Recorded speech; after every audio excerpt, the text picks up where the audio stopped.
नमस्कार दोस्तों, आप सभी का बहुत बहुत स्वागत है हमारे इस वॉइस ऑफ विक्ट्री के मोटिवेशनल चैनल पर। आज जो कहानी हम सुनाने जा रहे हैं वो बहुत ही मजेदार और हमारी आंखें खोलने वाली है। ये कहानी है एक सास बहू के अनोखे रिश्ते की, जिसमें आपको प्यार, त्याग और अपनापन देखने को मिलेगा। तो चलिए कहानी को शुरू करते हैं। छोटे से गांव की हवाओं में सुबह की मिठास घुली हुई थी। सूरज की पहली किरण जैसे ही आंगन में पड़ी, वहीं तुलसी के पौधे के पास बैठी सावित्री देवी ने भगवान को प्रणाम किया।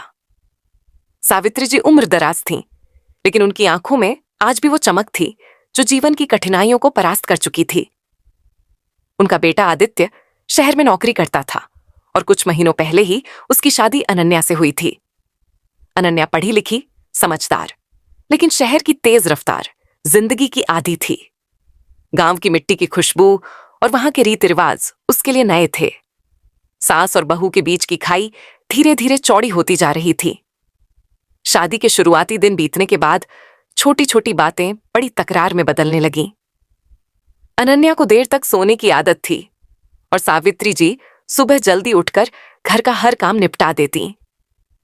वो कभी कुछ कहती नहीं, लेकिन उनकी आंखों में छिपी उदासी अनन्या को चुभती। एक दिन जब अनन्या ने नाश्ते के लिए होटल से खाना मंगवाया तो सावित्री जी का दिल टूट गया। उन्होंने बिना कुछ बोले बस भगवान की मूर्ति के सामने एक दीपक जला दिया। रात को आदित्य ने जब ये सब देखा तो वो परेशान हो गया। वो अपनी मां और पत्नी के बीच फंस चुका था, लेकिन कोई भी समझौता करने को तैयार नहीं था। बदलाव की शुरुआत। एक दिन अनन्या की मां की तबीयत बहुत बिगड़ गई। अनन्या शहर जाना चाहती थी, लेकिन तबीयत ठीक न होने के कारण सावित्री जी ने कहा, तू जा बेटी, घर की चिंता मत कर। जब अनन्या 2 हफ्ते बाद लौटी तो उसने देखा कि उसकी सास ने उसका पूरा कमरा साफ किया था। उसकी पसंद की चीजें करीने से रखी थीं। उस रात अनन्या की आंखों से आंसू छलक पड़े। सुबह अनन्या ने खुद उठकर सावित्री जी के लिए चाय बनाई और पहली बार उनके पैर छुए। सावित्री जी ने उसे गले से लगा लिया और कहा, मैं भी भूल गई थी कि तू मेरी बहू नहीं, मेरी बेटी है। उस दिन के बाद से सास बहू का रिश्ता बदल गया। अनन्या ने गांव की परंपराओं को अपनाना शुरू किया और सावित्री जी ने उसकी आधुनिक सोच को समझा।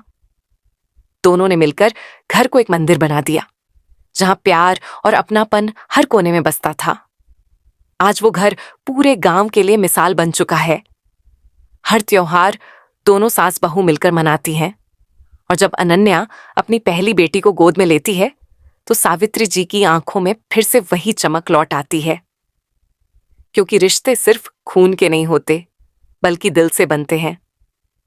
और जब 2 औरतें एक दूसरे को सच में समझने लगती हैं तो घर स्वर्ग बन जाता है। अगर आपको ये कहानी पसंद आई हो तो वीडियो को लाइक करें, शेयर करें अपने दोस्तों और परिवार को, और हमारे चैनल को सब्सक्राइब करना ना भूलें।